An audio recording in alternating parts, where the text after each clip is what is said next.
Hello friends, आज हम लोग एक प्रश्न लेने वाले हैं। भारत की राष्ट्रपति की शक्तियों का वर्णन करें। तो देखिए, इसको हम लोग लिखेंगे और समझ लेने, यहाँ तक कि याद कर लेने का कोशिश करेंगे। हालांकि लाइट की क्वालिटी थोड़ा ख़राब है, लेकिन आप सिर्फ मेरा आवाज़ को भी सुनते रहिएगा तो आपको जो है याद हो जाएगी। तो सबसे पहले जो हम लोग बोलते हैं, क्या करते हैं, सबसे पहले इंट्रो लिखते हैं। तो इंट्रो लिखेंगे कि भारत की राष्ट्रपति की स्थिति क्या है, इस चीज़ को बना के इंट्रो लिख सकते हैं। इंट्रो लिखेंगे, उसके बाद भारत के राष्ट्रपति की शक्तियों को हम लोग क्या करेंगे, पॉइंट वाइज लिख लेंगे। यहाँ से हम लोग एक और नया क्वेश्चन क्रिएट करेंगे। दोनों क्वेश्चन को आज ही पूरी तरह से क्लियर कर लेंगे। तो सबसे पहले अगर इंट्रो देखें तो देखिए, भारत में एक राष्ट्रपति होगा। संविधान के किस अनुच्छेद में है, आपको पता होगा कि संविधान का भाग 5 संघ सरकार के बारे में बात करता है, और भाग 5 का जो अनुच्छेद 52 है, ठीक, आपको पता होगा कि अनुच्छेद 52 से ही भाग 5 शुरू होती है, क्योंकि भाग 451 तक खत्म ही होती है। तो यहां से देखिए कि भारतीय संविधान के भारत की संविधान में, या भारत के संविधान में, भारतीय संविधान में इंट्रो लिख रहे हैं, आप मेरे साथ लिखते चलेंगे। संविधान में अनुच्छेद 52 के अंतर्गत, कौन सा अनुच्छेद 52 में उल्लेखित है कि भारत का एक राष्ट्रपति होगा। भारत का एक राष्ट्रपति होगा। देखिए, आप बोलिएगा शक्ति के बारे में क्वेश्चन है सर, क्या लिखा है, तो इंट्रो में थोड़ा सा राष्ट्रपति के बारे में बता देंगे तो इंट्रो आपका बहुत ज्यादा ग्लैमरस हो जाएगी, मार्क्स अच्छा मिलेगा। तो भारत का संविधान में अनुच्छेद 52 में उल्लेखित है कि भारत का एक राष्ट्रपति होगा। भारत का एक राष्ट्रपति होगा, ठीक। एवं संघ की संपूर्ण शक्तियां राष्ट्रपति में निहित होगी।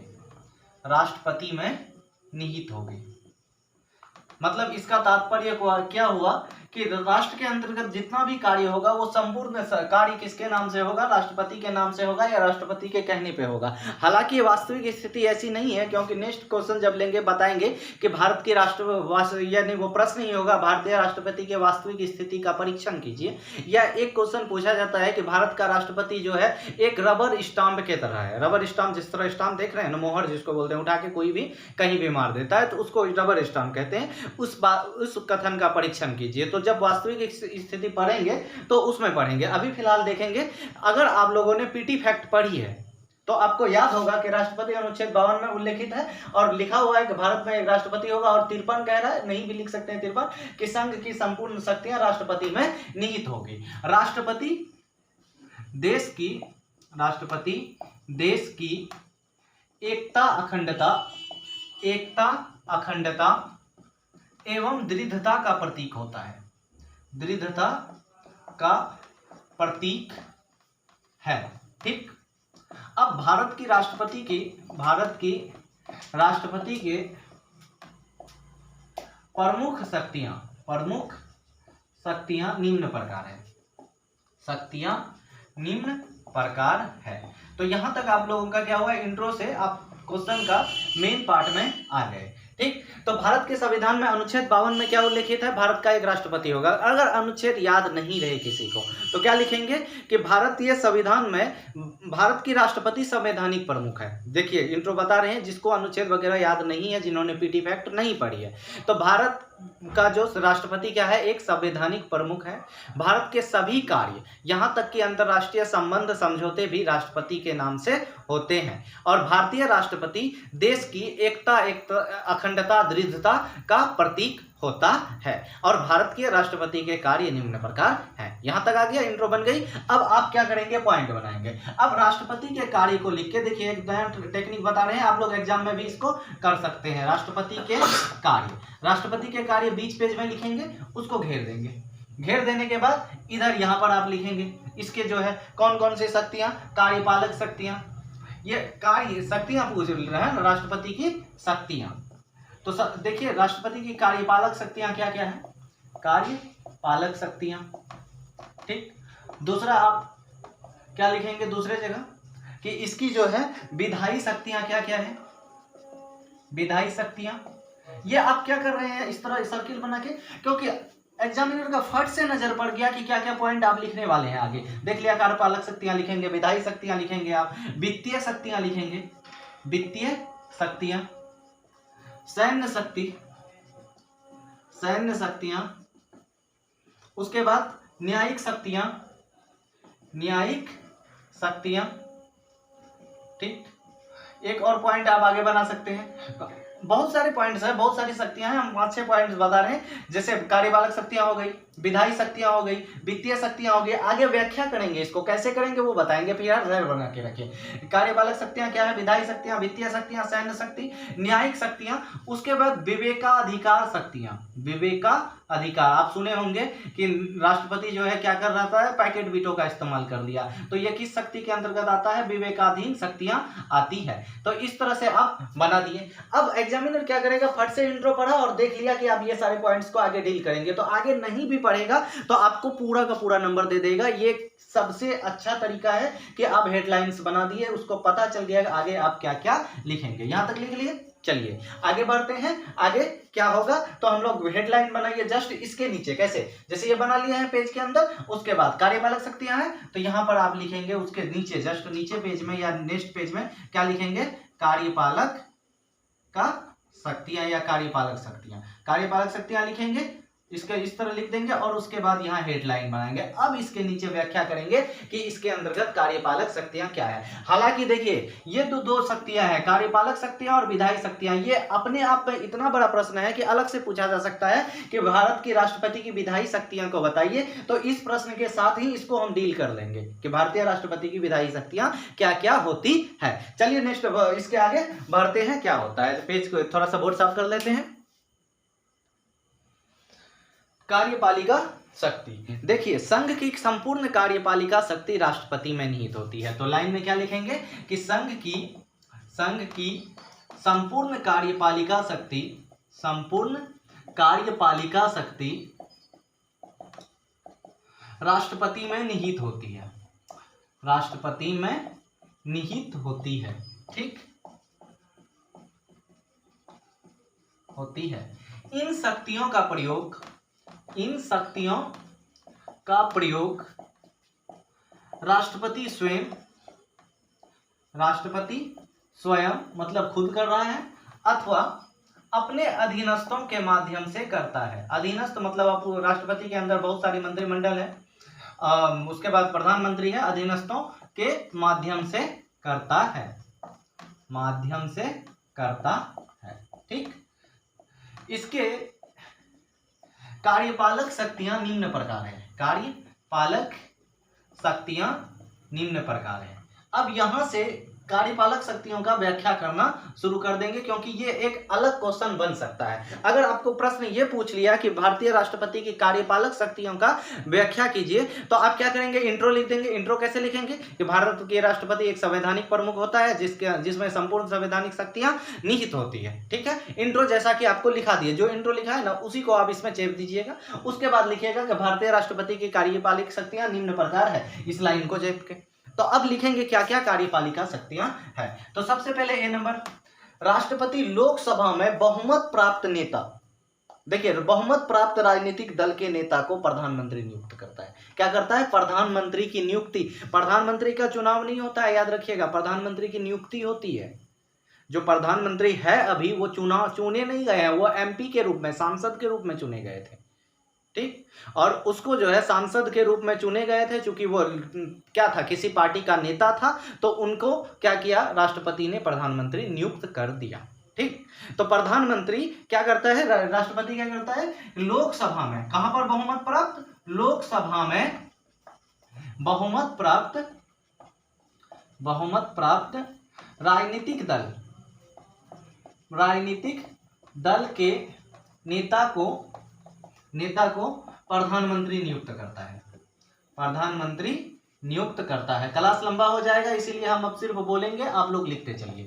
ठीक, दूसरा, अब प्रधानमंत्री नियुक्त कर दिया, तो प्रधानमंत्री के सलाह, से अन्य मंत्रियों की नियुक्ति करता है। देखिए क्या बोल रहे हैं, पहले तो प्रधानमंत्री की नियुक्ति करता है, अब प्रधानमंत्री सलाह देगा कि भैया इसको गृह मंत्री बनाओ, इसको विदेश मंत्री बनाओ, तो अब प्रधानमंत्री के सलाह पर विभिन्न मंत्रियों की नियुक्ति करता है, विभिन्न मंत्रियों की नियुक्ति। ठीक, ये अगला पॉइंट में लिखेंगे। ठीक, अब अगला क्या है, विभिन्न राज्यों की राज्यपाल की नियुक्ति करता है, राज्यपाल की नियुक्ति करता है। तो जितना नियुक्ति आपको याद आ रहा है लोग, उसके बाद अगला डी नंबर क्या लिख सकते हैं, यूपीएससी का अध्यक्ष, यूपीएससी का अध्यक्ष, वित्त आयोग का अध्यक्ष, वित्त आयोग का अध्यक्ष। उसके बाद क्या बोल सकते हैं, हाई कोर्ट और सुप्रीम कोर्ट के न्यायाधीशों का, मतलब supreme court as supreme court, उसके बाद हाई कोर्ट के न्यायाधीशों की नियुक्ति करता है। देखिए हाई कोर्ट के न्यायाधीशों की नियुक्ति भी राष्ट्रपति ही करता है, लेकिन जिला कोर्ट जो है, व्यवहार न्यायालय जो है, उसके न्यायाधीशों की नियुक्ति राज्यपाल करता है। ऐसा नहीं है कि हाई कोर्ट राज्य में होता है तो उसकी नियुक्ति जो है राज्यपाल करेगा, वो नहीं करता है। हाई कोर्ट के न्यायाधीशों की नियुक्ति भी राष्ट्रपति ही करता है। उसके बाद विभिन्न परिषद का गठन, देखिए अंतर्राज्यीय परिषद का गठन, अंतर्राज्यीय परिषद, ठीक, इसका गठन भी कौन करेगा, राष्ट्रपति करेगा। अंतर्राज्यीय परिषद हो गया, बहुत सारे और भी परिषद है, वित्त आयोग है। उसके बाद क्या बोल सकता है, पिछड़ा वर्ग आयोग है, अनुसूचित जाति अनुसूचित जनजाति आयोग है, SC ST आयोग जिसको हम लोग बोल रहे हैं, SC ST आयोग, OBC आयोग, इन सब का यानी अलग अलग पॉइंट्स में गठन कौन करता है, राष्ट्रपति करता है। तो ये इनकी राष्ट्रपति की कार्यपालिका शक्ति है। ठीक, अब ये तो अगर अलग क्वेश्चन के रूप में पूछा तो इतनी सारी लिखनी है, अगर सिर्फ एक क्वेश्चन में ही पूछ लिया शक्तियों का वर्णन करें तो बहुत सारी शक्तियों का वर्णन करना है, तो इतना नहीं लिखना है, आप शॉर्ट आप लोग कर लीजिएगा कैसे कीजिएगा। ठीक, और आपको बता दें कि ये आंसर सिर्फ यूनिवर्सिटी एग्जाम्स, PG अथवा जो है BPSC नहीं UPSC लेवल तक का एग्जाम है, कुछ और अनुच्छेद और भाग वगैरह सब अगर डाल दीजिएगा तो। चलिए आगे बढ़ते हैं, हम लोग कौन सी शक्ति में जाएंगे इसके बाद हम लोग जाएंगे राष्ट्रपति की विधायी शक्तियां। विधायी का मतलब क्या होता है, विधायी का मतलब होता है कानून बनाने की शक्ति। कानून बनाता कौन है हमारे यहाँ, तो कानून बनाता है हमारे यहाँ संसद। संसद कौन, लोकसभा, राज्यसभा और स्वयं राष्ट्रपति, तीनों मिलकर क्या कहलाता है, संसद कहलाता है। तो हम लोग देखेंगे 2 नंबर में राष्ट्रपति की विधायी शक्तियां, क्या सी शक्तियां, विधायी शक्तियां। अब इंट्रो क्या लिखना है वो आप लोग जान लेंगे ना। चलिए विधायी शक्तियों में देखेंगे, सबसे पहले राष्ट्रपति का क्या काम है कि यह संसद का सत्र आहूत करता है। देखिए क्या बोल रहे हैं, संसद का सत्र आहूत करना, सत्र आहूत मतलब संसद का सत्र को बुलाना। ठीक है, सत्र आहूत करता है। दूसरा पॉइंट, सत्र अवसान करता है, मतलब संसद के सत्र को समाप्त करना। ठीक है, तीसरा पॉइंट क्या कर सकता है, लोकसभा को भंग कर सकता है, लोकसभा को भंग करता है। क्योंकि अब बोलिएगा सर राज्यसभा क्यों नहीं, राज्यसभा स्थायी सदन है। अगर आप लोग PT फैक्ट पढ़े हैं, जिसने पॉलिटी पढ़ी है उसको इसके लिए कोई दिक्कत नहीं होगा। तो संसद का सत्र आहूत करता है, सत्रावसान करता है, लोकसभा को भंग कर सकता है। अगला क्या बोल सकते हैं, चौथा पॉइंट में देखिए, संसद के दोनों सदनों में, या संसद के चाहे लोकसभा अथवा राज्यसभा या दोनों सदनों को संयुक्त रूप से क्या संबोधित कर सकता है। तो क्या बोल सकते हैं, संसद को संबोधित कर सकता है। तो इसको आप लोग कैसे, किस पॉइंट में लिखेंगे कि लोकसभा अथवा और राज्यसभा अथवा दोनों को एक साथ राष्ट्रपति क्या कर सकती है, संबोधित कर सकता है। संसद में अपना संदेश भेजवा सकता है, संदेश भेजवा सकता है। ठीक, ये अब इसकी विधायी शक्तियां हैं। छठा पॉइंट क्या हो सकता है, अब देखिए संसद द्वारा कोई भी पारित विधेयक राष्ट्रपति के हस्ताक्षर के बाद ही कानून बनता है। तो अगला पॉइंट क्या बोलेंगे कि संसद के द्वारा पारित कोई भी विधेयक, पारित कोई भी विधेयक, कोई भी कानून हो, बिल हो, इसको राष्ट्रपति के सिग्नेचर के बिना जो है वो क्या बन सकता है, कानून नहीं बन सकता। तो संसद के द्वारा पारित कोई भी विधेयक राष्ट्रपति के हस्ताक्षर के बाद ही, राष्ट्रपति के हस्ताक्षर के बाद ही क्या बनता है, कानून बनता है। उसके बाद क्या हो सकता है कि राष्ट्रपति राज्यसभा में, लिखिए राष्ट्रपति राज्यसभा में कला, साहित्य, विज्ञान एवं समाज सेवा के क्षेत्र में, अब इतना सब याद नहीं रह सकता। देखिए एक है कला, आर्ट के क्षेत्र में बहुत अच्छे जो पहुंचे हुए हैं, साहित्य का या समाज सेवा या लोक सेवा, इसके क्षेत्र से उत्कृष्ट व्यक्तियों, जो पहचान वाले व्यक्ति हैं, इनकी 12 सदस्यों की नियुक्ति, टोटल 12 सदस्यों की नियुक्ति कहाँ करता है? राज्यसभा में करता है। लोकसभा में 2 करता था एंग्लो इंडियन, अब वो समाप्त कर दी गई है। तो राष्ट्रपति क्या कर सकता है? राज्यसभा में विभिन्न क्षेत्रों से लोगों को मनोनीत कर सकती है। ठीक, अब देखिए अगला जो बहुत इंपॉर्टेंट पॉइंट है, अगला पॉइंट, नेक्स्ट पॉइंट क्या हो सकता है कि जब संसद का सत्र नहीं चल रहा हो, मान लो संसद देखिए 3 ही सत्र चलती है, एक बजट सत्र शुरुआत में, फिर क्या होती है मानसून सत्र, उसके बाद अंतिम में शीतकालीन सत्र। अगर मान लो सत्र नहीं चल रही है संसद का, तो संसद का सत्र नहीं चलने की स्थिति में, लेकिन अचानक अगर कानून की आवश्यकता है, तो ऐसी स्थिति में राष्ट्रपति अध्यादेश जारी करता है। क्या करता है? अध्यादेश जारी करता है। ये किसमें है? अनुच्छेद 123 में है। ये अगर नहीं भी याद रखेंगे तो नहीं चलेगा कि राष्ट्रपति को अध्यादेश जारी करने की शक्ति है, और इस अध्यादेश की वैल्यू उतना ही होता है जितना कि संसद द्वारा पारित किसी विधेयक की होती है। ठीक, अब देखिए राष्ट्रपति कुछ विधेयक जो है संसद में पेश करने से पहले पूर्व अनुमति की आवश्यकता होती है राष्ट्रपति की। जैसे अगर नए राज्यों की गठन करना है, जैसे 2 जून 2014 को तेलंगाना का गठन हुआ, 15 नवंबर 2000 ईस्वी को जो है आपका बिहार का गठन हुआ, 11 नवंबर को छत्तीसगढ़ का गठन हुआ, उसी तरह मतलब उत्तराखंड का गठन हुआ है 9 नवंबर 2000 को। तो इस तरह नए राज्यों का गठन अथवा नए राज्यों का परिवेश, सीमा, नाम में परिवर्तन आदि जैसे बिलों को, और यहाँ तक कि बजट को, जिसको हम लोग क्या बोल सकते हैं, वार्षिक वित्तीय विवरण जैसे बिलों को राष्ट्रपति के पूर्वानुमति से ही संसद में पेश की जा सकती है। यहाँ तक क्लियर हो गई? तो ये है क्या? राष्ट्रपति की विधायी शक्तियां आ गया। अब हम लोग बढ़ेंगे राष्ट्रपति का सैन्य शक्तियों में। वित्तीय शक्ति, कौन सी शक्ति? वित्तीय शक्ति। तो वित्तीय शक्ति में थोड़ा सा आप लिख लीजिए, अभी सब अलग क्वेश्चन नहीं बनाया जा सकता, तो थोड़ा थोड़ा लिखेंगे इस पे। तो वित्तीय शक्तियां, ठीक। अब देखिए अनुच्छेद 280 के तहत, अनुच्छेद 280 के तहत राष्ट्रपति प्रत्येक वर्ष वित्त आयोग का गठन करता है। ठीक, उसके बाद राष्ट्रपति के पूर्व हस्ताक्षर यानी पूर्व अनुमति के बाद ही लोकसभा में पेश की जा सकती है। तो 2 लाइन हो गया वित्तीय शक्ति। अब सैन्य शक्ति, अगला पॉइंट क्या लिखेंगे आप? हेडलाइन बनाइए, सैन्य शक्तियां। तो आप लिखेंगे कि राष्ट्रपति भारत के तीनों सेनाओं का प्रमुख होता है, अर्थात राष्ट्रपति क्या बोल रहे हैं इसमें? क्या सैन्य शक्तियां में क्या लिखेंगे कि राष्ट्रपति भारत के तीनों सेनाओं का प्रमुख होता है, अर्थात राष्ट्रपति क्या कर सकता है कि सर्वोच्च सैन्य कमांडर होता है। लेकिन इन शक्तियों का प्रयोग जो है संविधान के अन्य उपबंधों द्वारा नियंत्रित किया गया है, अपनी मर्जी से राष्ट्रपति कुछ नहीं कर सकता है। उसके बाद हम बोल सकते हैं आपातकालीन शक्तियां। राष्ट्रपति जो है 3 प्रकार का आपातकाल लगा सकता है। तो ये क्वेश्चन भी बन सकती है कि राष्ट्रपति की आपातकालीन शक्तियों का वर्णन करें, तो इंट्रो जैसा लिखा है सेम लिखेंगे। उसके बाद लिखेंगे राष्ट्रपति की आपातकालीन शक्तियां निम्न प्रकार है। उसके बाद आपातकालीन शक्तियां क्या होती है आपातकाल, उसके बारे में आपको डिस्क्रिप्शन में पहला वीडियो जो है वो लिंक डाल रहे हैं, पढ़ा चुके हैं ऑलरेडी। ठीक, अब आते हैं लास्ट में विवेकाधीन शक्तियां, मतलब राष्ट्रपति किसी बिल को अपनी पास सुरक्षित रख सकता है या उसका निलंबन कर सकता है। उसके बाद आप हेडलाइन बनाएंगे न्यायिक शक्तियां। कौन सी शक्तियां? न्यायिक शक्तियां। न्यायिक शक्तियां आप सुने होंगे, अगर किसी को फांसी की सजा होती है तो फांसी की सजा को क्या कर सकता है? राष्ट्रपति माफ कर सकता है। तो कैसे? देखिए गौर से, घबराइए मत, ध्यान से सुनिए, सब समझ आएगा। न्यायिक शक्तियां, तो राष्ट्रपति के पास क्षमादान की शक्ति होती है। राष्ट्रपति किसी को क्या कर सकता है? किसी की सजा को पूर्णतः माफ कर सकती है, सजा के प्रकृति में बदलाव कर सकता है, फांसी को उम्र कैद में बदल सकता है, अथवा सजा के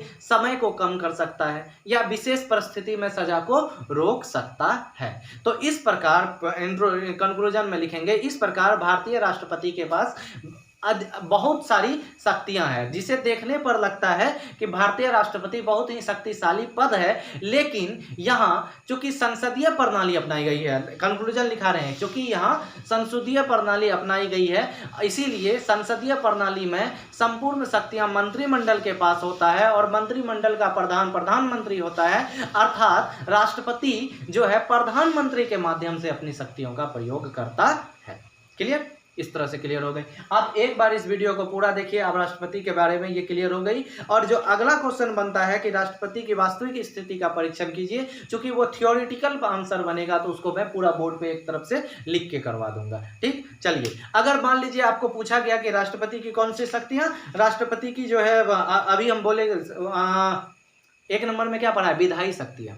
तो इंट्रो लिखेंगे, बहुत सारी विधायी शक्तियां लिखा दिए, कंक्लूजन आप लिख देंगे। उसके बाद क्या बोल रहे हैं, राष्ट्रपति की कार्यपालिका शक्तियां, इंट्रो लिखेंगे, कार्यपालिका शक्तियां लिखेंगे, कंक्लूजन लिख देंगे। ये अलग अलग क्वेश्चन बन सकता है। लेकिन अगर पूछे राष्ट्रपति की शक्तियों का वर्णन करें तो सभी को शॉर्ट में लिखते हुए, सारी शक्तियों को बताते हुए आप लास्ट में कंक्लूड कर देंगे। चलिए मिलते हैं नेक्स्ट क्लास में, धन्यवाद।